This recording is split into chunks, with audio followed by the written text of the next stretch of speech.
जिसके लिए धन बचाते थे उसको नहीं बचा पाए, फिर रो रहे थे कि बेटे के लिए ही धन बचाते थे, लेकिन धन तो बचा लिया पर बेटे को नहीं बचा पाए। थोड़ा क्षमा भी करना बेटे को। द्वा विमो पुरुषो राजन स्वर्गस्य परितिष्ठता प्रभुस्य क्षमया युक्तो दरिद्रस्य प्रधानवान। इसलिए माता पिता को बहुत ज्यादा क्षमा भी करना पड़ता है, गम खाना पड़ता है। बच्चा तो बच्चा है, बच्चा इसीलिए कहते हैं कि बच्चा को बचाना पड़ता है, और बच्चा को बचाने के लिए थोड़ा गम खाना पड़ता है। आज मेरे पास में एक परिवार आया, वो ये हनुमंता के पास में उनका गांव कोई है, पूरा परिवार गुरुमंत्र लिया, बहुएं भी सब परिवार। कौन थे बताओ, खड़े हो भाई उस परिवार के लोग। हाँ ये देखो भगत हमारा, ये पूरा परिवार गुरुमंत्र लिया। अगले साल प्रोग्राम की इच्छा है, प्रवचन रोज सुनते हैं, श्रद्धा बहुत है। ये महिलाएं उनके घर की सब पूरा आए, 4 बहुएं आई और 4 बेटा, और सब गुरु मंत्र ले लिया। तो उनकी बहू बोली कि मेरा जो ये बच्चा है बड़ा तूफान मचाता है, इसको देखो बोलते। तो मैंने कहा ये 10 साल की उम्र तक तूफान मचाएगा, उसके बाद तुम्हारा तूफान भी कंट्रोल कर देगा। बच्चा है। विवेकानंद भी तूफान मचाता था, शैतानी करता था, लेकिन जो बुद्धिमान होगा बालक वो शैतानी ज्यादा करेगा, जो बुद्धू होगा वो ढोल की तरह बैठा रहेगा। याद रखना, कृष्ण भगवान बचपन में बहुत शैतानी करते थे, बहुत बुद्धिमान थे। इसलिए आपका बालक अगर शैतानी करता है, थोड़ा गम खाकर सहकर ध्यान रखकर उसको निभा लो। वही बालक एक दिन तुम्हारे पूरे घर का बोझा उठाएगा और तुम्हारी पूजा करेगा। उस बालक को संभालो। तुम भी एक दिन बालक थे, बालिका थी, बेटा थे, बेटी थे, तुम भी शैतानी करते थे। तुम्हारे माँ बाप ने कितना सहन किया, कितना बर्दाश्त किया।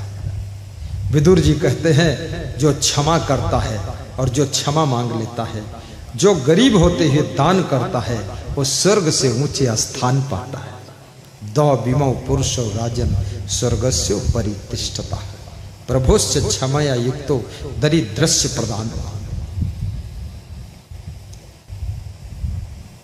आपका जीवन मंगलमय हो, आपका अच्छा जीवन हो, अच्छा घर हो, अच्छा परिवार हो, अच्छा मन हो, अच्छा विचार हो, अच्छा कर्म हो, आपके हाथों से अच्छा धर्म हो, और आपकी अच्छी वाणी हो, और आपकी अच्छी कार हो, आपके अच्छे संस्कार हों, और अच्छे अच्छे विचार हों, और अच्छे लोग आपको स्वीकार हों, तो आपकी जिंदगी यहीं पर स्वर्ग है।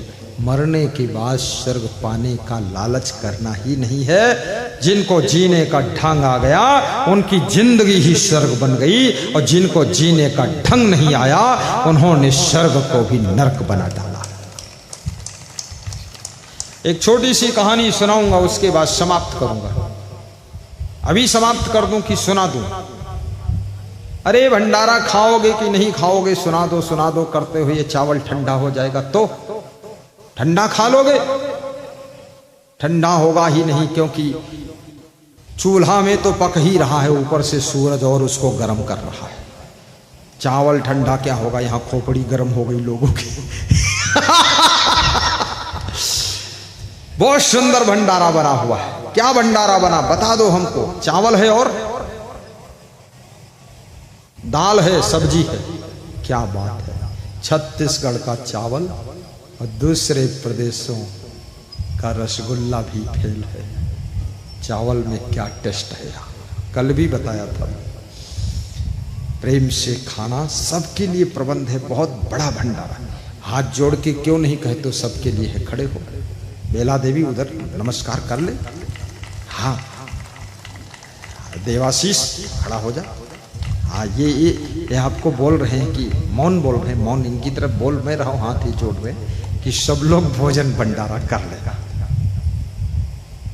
देखिए दिल खोलकर भंडारा किया है, और इसीलिए इन्होंने सत्संग 12 से 3 रखा कि 12 से पहले आ जाए तो भी खाएं लोग, और 3 बजे छूटे, दोपहर में भोजन किया जाता, फिर यहाँ खाएं लोग। ऐसा नहीं चालाकी की ऐसे टाइम रखो घर से खा कर आए, एक ही टाइम खाए और निकल जाए। नहीं नहीं, इनका मतलब है 2 बार खाओ, लेकिन ये खाओगे अन्न तो इनका मन होगा प्रसन्न। और भक्तों की सेवा ही भगवान की सेवा है। भगवान कभी आपसे सेवा लेने के लिए नहीं आता है, भगवान की सेवा करना है तो याद रखना, भगवान के भक्तों की सेवा कर लो तो भगवान का आशीर्वाद मिल जाता है। बहुत बड़ी बात है।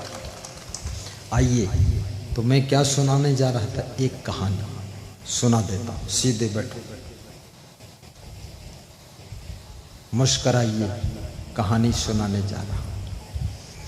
बहुत अच्छी कहानी है। क्या है कहानी? मुस्कुराइए, कहानी सुनाने जा रहा हूं। हंसिए ए साहब, हंसिए और सो जाइए। जिसको सोना है सो भी सकता है, छूट कर दिया मैंने, कहीं भी सो जाओ, जहां बैठे हो वहीं सीट के बीच हम सो जाओ। जैसे ट्रेन में सोना होता ना, सीटों के बीच की गली में लोग सो जाते हैं, सो जाओ, सोना मत। जिंदगी भर सोए हो, यहाँ भी सोने चल दिए, सोना मना। यहाँ जागना है, अंदर से भी जागना है, चेतना को जागृत करना है। तो मैं बता रहा था स्वर्ग कैसे बनता है। स्वर्ग स्थिता नाम यह जीव लोके चत्वारे चिन्हानि बसंत देहे दान प्रसंगो मधुरा च वाणी देवार्चनम ब्राह्मण तर्पणश्च। स्वर्ग बनाने के लिए 4 काम करना पड़ता है। जो दान करता है, जो भंडारा करता है, और जो देवी देवता के समान संतों और भक्तों की सेवा करता है, जो वस्त्र दान करता है संत गुरु को, तर्पणश्च, और जो मधुर वाणी भी बोलता है, उसकी जिंदगी स्वर्ग बनती है। और नरक जिंदगी कैसे बनती है? अत्यंत कोपः कटुका च वाणी, जो अत्यंत क्रोध करता है, अति क्रोध, जिसका लिमिट ही नहीं, सीमा तोड़। अत्यंत कोपा कटुका च वाणी, जिसकी वाणी बड़ी कर्कश है, बहुत कठोर बोलता है, कभी प्रेम से बोलता ही नहीं। कटुका च वाणी, दरिद्रता, और जिसके पास संतोष नहीं है, दरिद्री है, कौड़ी दान नहीं करता। दरिद्रता चा सुजनेषु वैरम, जो आत्मीय जनों से बैर रखता, भाइयों से बैर, देवरानी जेठानी से बैर, पड़ोसियों से नाता बनाता। अरे पड़ोसी कौन बड़े उज्जवल हैं, उनसे अच्छी तुम्हारी देवरानी है। गलती किसमें नहीं है? पड़ोसियों में भी बहुत गलतियां हैं। अपनी देवरानी को पड़ोसी ही मानकर प्रेम रखो। चलो देवरानी छोड़ो बकवास, भाई को पड़ोसी ही मानकर समता रखो। जो आत्मीय जनों से बैर नहीं करता है, आत्मवर्ग परित्यज्य पर वर्गम समाश्रित, जो आत्मीय जनों को छोड़कर, अपनों को छोड़कर परायों के आश्रय में जाता है, उसका विनाश सुनिश्चित है, वो कभी सुरक्षित नहीं है, विनाश सुनिश्चित है। जो आपके आत्मीय जन है, कितना नाराजी हो जाए लेकिन उनकी हमदर्दी खत्म नहीं होती। और दूसरों के पास आश्रय लिया है, उनको हमदर्दी नहीं है, वो नई दर्द पैदा कर देंगे। तो वहां नरक बनता है जो आत्मीय जनों से द्वेष करता है। अत्यंत कोपः कटुका च वाणी दरिद्रता च सुजनेषु वैरम, नीच प्रसंगा, और जो नीच कर्म करने वालों की, नीच आचरण करने वालों की संगत करता है, नीच जिनके विचार हैं उनके साथ में समर्थन करता है, ऐसा व्यक्ति, उसकी जिंदगी नरक बनती है। नीच प्रसंगा, कुलहीन सेवा, चिन्हानि देहे, और जो भ्रष्ट लोगों की सेवा करता है। नरक स्थिता नाम, ये नरक में स्थित लोगों के लक्षण है। और एक बार की बात है कि युधिष्ठिर की जब मृत्यु हुई तो उन्हें यमराज के दरबार में पहुंचाया गया। युधिष्ठिर कि कर्मों का खाता यमराज ने खोला और कहा कि एक दिन के लिए नरक है, क्योंकि एक बार तुमने झूठ बोला था, इसलिए एक दिन के लिए नरक है और बाकी स्वर्ग है। सब अच्छा किया आपने, जुआ खेला है आपने और झूठ बोला है। पहले नरक भोगोगे कि स्वर्ग भोगोगे? युधिष्ठिर ने कहा पहले मैं नरक भोगूंगा, फिर स्वर्ग में जाऊंगा, परमानेंट वहीं रहूंगा। तो उनको नरक में ले जाया गया। तो नरक में देखा बहुत भीड़ मची।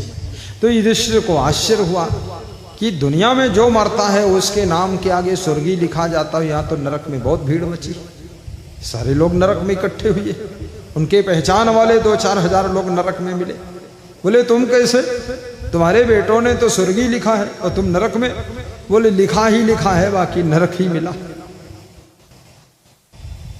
युधिष्ठिर ने कहा कि हे यमराज, मैं प्रार्थना करता हूं मेरा सारा पुण्य नरकवासियों को दे दिया जाए और मुझको